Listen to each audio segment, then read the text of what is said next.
What is going on, everybody? If you're into card shows, weekend show, actually really whenever the shows are, because they are on weekdays now, weeknights, this is going to be the series for you. I'm not exactly sure how it's going to formulate over time because this is episode 1, episode 0, kind of an intro episode for you guys, because in this series, I want to be talking about nothing but card shows. Now, of course, we're going to be covering a variety of topics such as what to bring to shows, how much money to bring, how much cards to bring, strategies, tips, advice. Obviously, we're going to be talking about maybe some card show news. I know there's been some unfortunacies in terms of people stealing at card shows. We can absolutely discuss those if the topics do arise for that given day, that given episode. But I really want to dive into literally everything about card shows because there's a lot of people that have never been to a card show to begin with. Some people are very shy, nervous, timid. Maybe even people watching and listening are even experts and veterans at card shows because they go there all the time or they set up all the time. Whatever it may be, whoever you may be, whoever you are, I strongly believe that this podcast, this series will be absolutely for you. And I'm very, very excited to dive into it. I want to make sure that I have a variety of different people on to give their perspectives, whether they're show promoters, vendors themselves, show attendees. Again, I want this to be a comprehensive and immersive series about card shows because literally every card show is oh so different than the next one and the next one and the next one and the next one, whether it's different people attending the shows, different vendors set up, or maybe there's different cards for sale available in showcases. Buying, selling, trading. There's literally so much to talk about in terms of card shows, and I'm so excited because I've had this written down literally on a sticky note for a long period of time. It says podcast, early morning setup, a card show podcast, and I love the title of that. So yes, welcome to early morning setup, a card show podcast. I'm very, very excited to dive into this. Again, I've already talked about so much that we're going to be getting into. And honestly, this isn't going to just be an intro. No, we're going to actually talk about card shows in this first episode. We are going to dive right into it, head first in the deep end, because don't do it in the shallow end, head first in the deep end. And I just got back from the EC3Con, the East Coast Collectibles Convention, and I really have a lot to say about it. But first, if it wasn't for these awesome meta glasses, I was able to give a great POV. You guys have definitely already seen the vlog. If you haven't, I strongly recommend go checking it out. But with these glasses, I'm going to look like an absolute dork putting them on because I do. I'm able to just tap of a button record my point of view. So when you guys have already seen him, but I'm able to record buying, selling, trading, negotiating. I think these are a huge benefit to the content, to be making great card show content. And I'm so excited to have these. I really, really am, because these are awesome. And I've been test running it. I already made the vlog for the EC3Con vlog, so you guys have already seen it. And of course, there's going to be little itty bitty kinks and stuff that I need to work out, audio quality. Again, just making sure everything's like centered and focused and things. But I'm super excited to be using these for the shows on top of the regular camera that is right here, actually, my regular vlogging camera. So what I want to talk about in terms of the EC3Con is how great of a show it can be when the promoter and the staff, the marketing is done correctly. I've been to shows, and I'm sure you have if you're listening, if you're a veteran, and if not, that's fine. You know, you're going to get a lot of experience and a lot of good tips and tricks and advice and stuff throughout this podcast. But I really do believe that promotion, marketing, branding are all so important, and that's one thing that Scott and Nicole do so well for the EC3Con. And I was able to speak on Scott's podcast, and I'm going to absolutely have him on this podcast here so we can dive into it more. But what Scott and I were talking about on his podcast, the EC3Con pod, is it pod or pod? I think it's just podcast, not pod, that it takes a lot, and it's a big investment. Listen, any investment is an investment nonetheless. That's still money out the door before you get to see it back. And this is going to be another rabbit hole that I'll definitely get into in a little bit. People oftentimes forget that an investment is a purchase. And how do you purchase? You have to buy something. How do you buy something? You have to spend money. Definitely I am not going to edit this at all. This is going to be just a straight podcast, just like Hobby Talk. And we're going to have to live with the little ums and the buts and the so's throughout. This is definitely going to be a laid back, fun podcast. Sorry, I'm thirsty. But yeah, marketing. I'm sorry. No, let me finish my train of thought. And people oftentimes forget that because they don't want to. They're so nervous to let money go. No, they don't want to let go because they're afraid they're going to see it. They're never going to see it.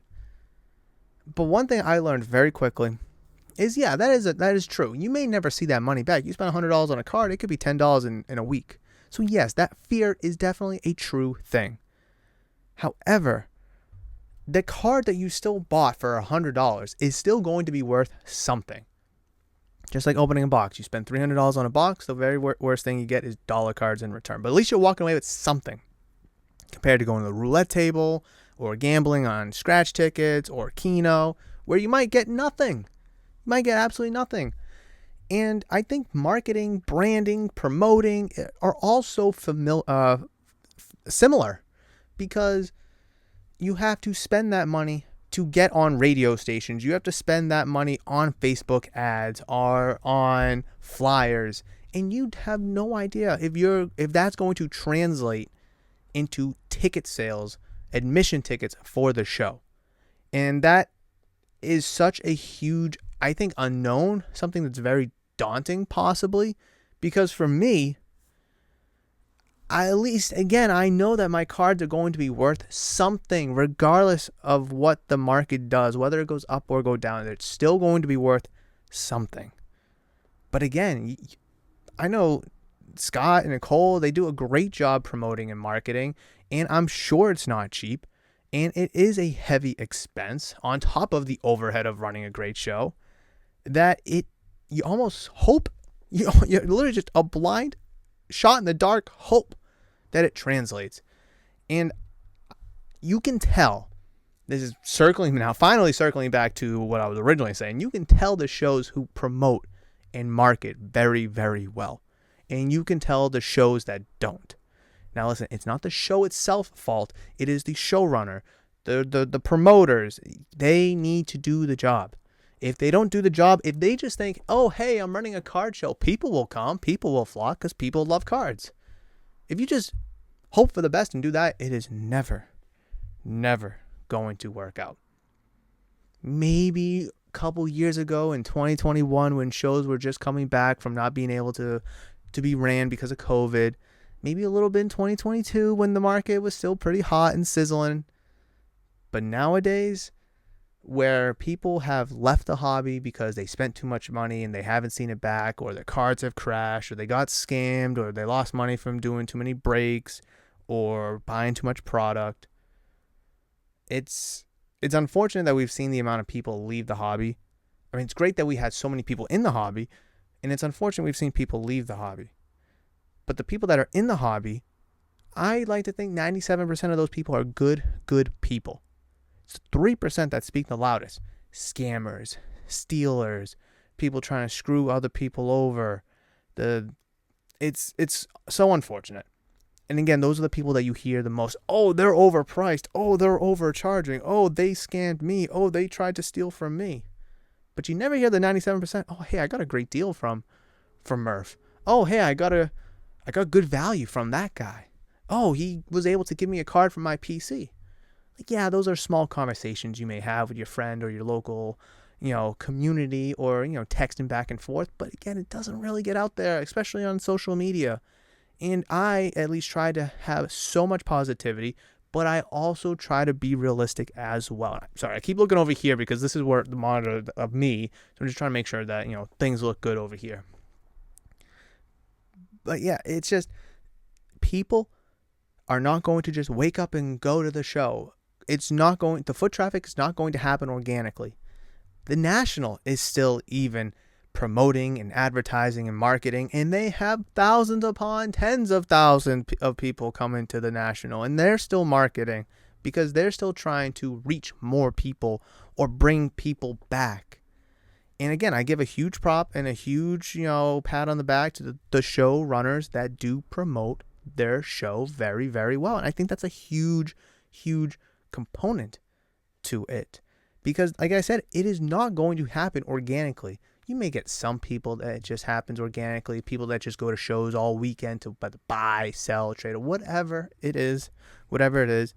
But at the regional type level, the multi-hundred table level, where the overhead, the cost of the venue is in the thousands, you have to do it.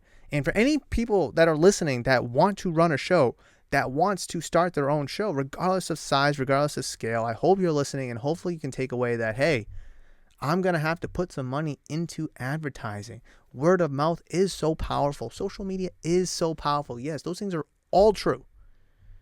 But sometimes you have to take the extra step. And for those that are willing to take the extra step, this could be a piece of advice for any business-orientated thing, not just setting up card shows or promoting and running card shows. It could be literally anything business-related, even life-related for that matter. Maybe we're getting a little bit of a life advice here, is go out, take a risk, take that extra step.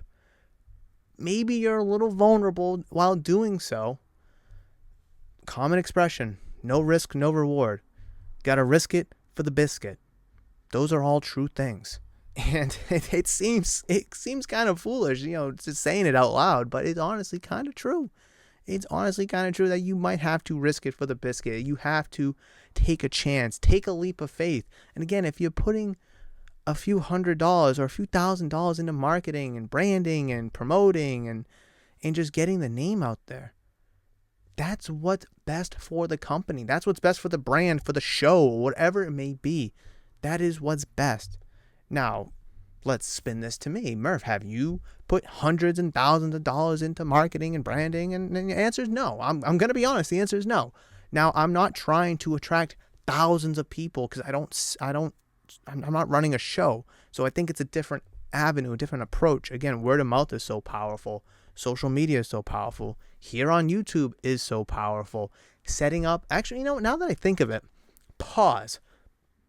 Now that I think of it, maybe the answer to that question is yes, because I've set up at the EC3 Con, I don't know, half a dozen times now. I've set up at the Shriner Show a bunch. I've set up at the Northeast Sports Card Expo. I've set up at all these shows.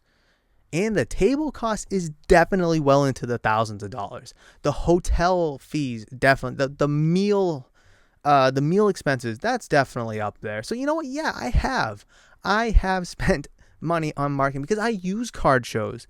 And listen, people who are trying to make a name for themselves just simply in this hobby, this could be a piece of advice too.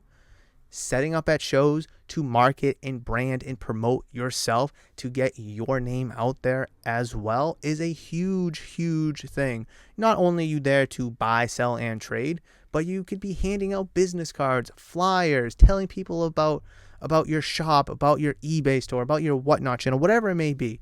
And early on, when I was setting up at the Cranston Card Show, when I used to do it every month, that's what it was. Especially when the old shop was in Johnston, I was 5 minutes away from that show. So setting up at that show every second Sunday of the month was a no-brainer because people could be looking at my stuff. Maybe there's nothing there that they like, but hey, I'm 5 minutes right down the street. The shop's open right now. Here's my business card. Go check it out. I got way more stuff than what I have here. This is just scratching the surface of what I have. So if you have some time after the show or maybe later this week, check out the shop. And more often than not, those people do because they'll walk around the local 30-table show once, maybe twice. They've seen everything. But they still got those juices flowing of cards. They still want to have that urge, that fun, and they got that adrenaline rush of the hobby. And the show is, well, I've seen everything at the show. I bought what I wanted at the show. Maybe there's nothing to buy at the show. All right, 5 minutes away? Yeah, let's go. Let's get in the car and go down the street.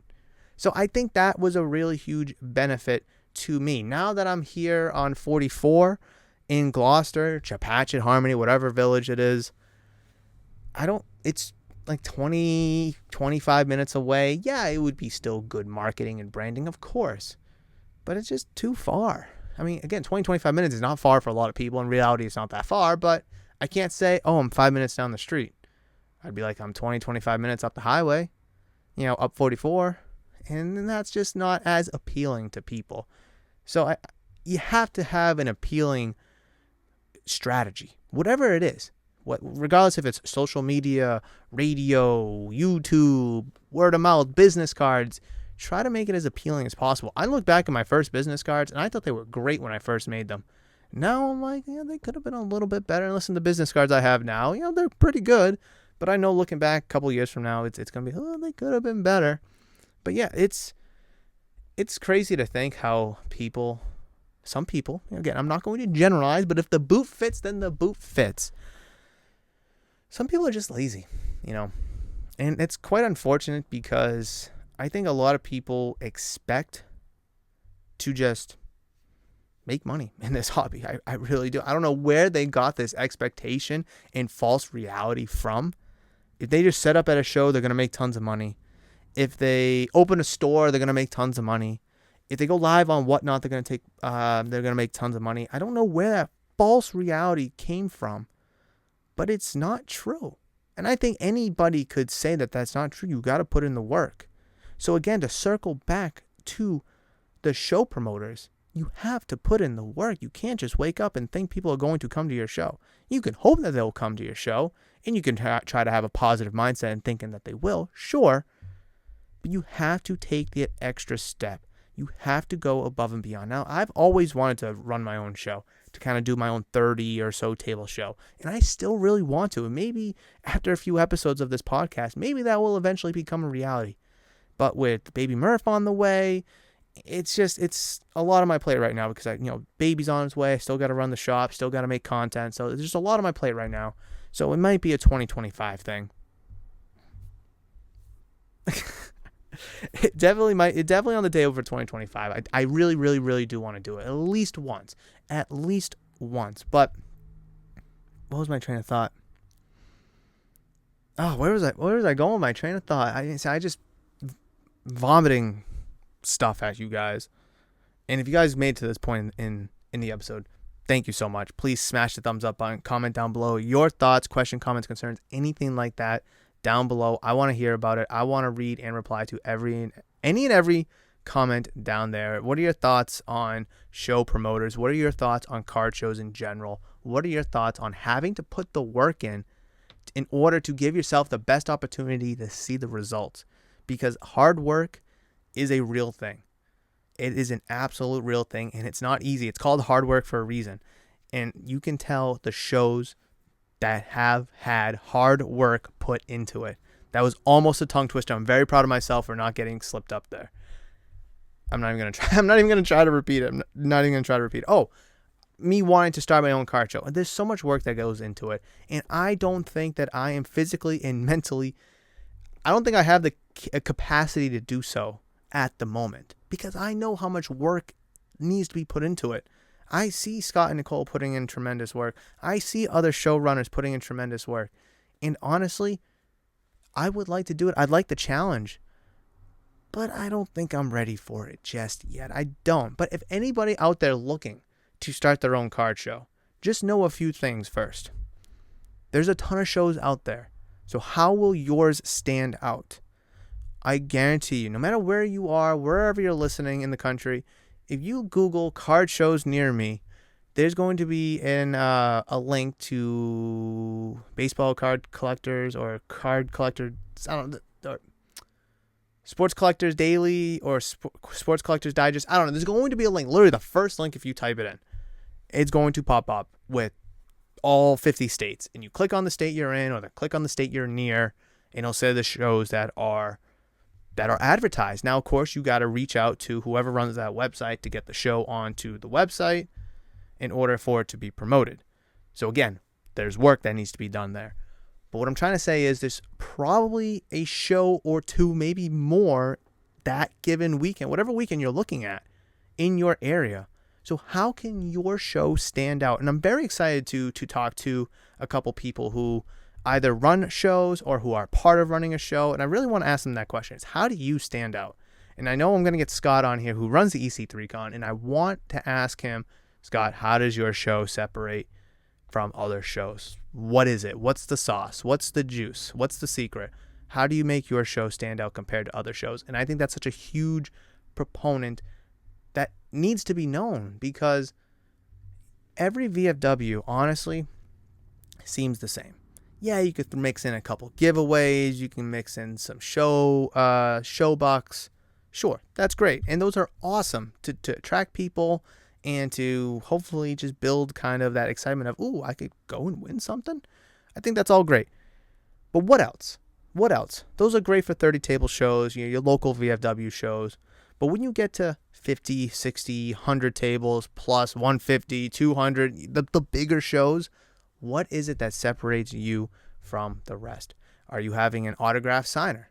Whether it's a local sport athlete, maybe a voice actor for an anime. What is it? You're going to have a mascot from a local team or something. I mean, I've seen Pikachu walking around some shows. I've seen mascots for the local teams here in New England walking around shows. I think that's great. That helps kind of create a little bit of immersion, but also maybe that's not for everybody. So what is it that's going to separate your show if you're looking to run one from the next? And I think that's a question a lot of people who start shows don't ask themselves, and thus they're not able to answer. I've been to a lot of shows, a lot of local shows that are just shows. There's nothing, special about it. 30 tables, 30 vendors, you walk around once or twice, you see nothing, you buy nothing, you walk out the door, you'll never go back. I'm sure plenty of people have been in that situation. Maybe they buy a thing or two. Maybe they have a bad experience. Maybe they have a good experience. Who knows? But make your show stand out. What is it that stands out? And again, that is a huge question that a lot of new shows don't get asked. Or the showrunners don't ask themselves is, how do we stand out?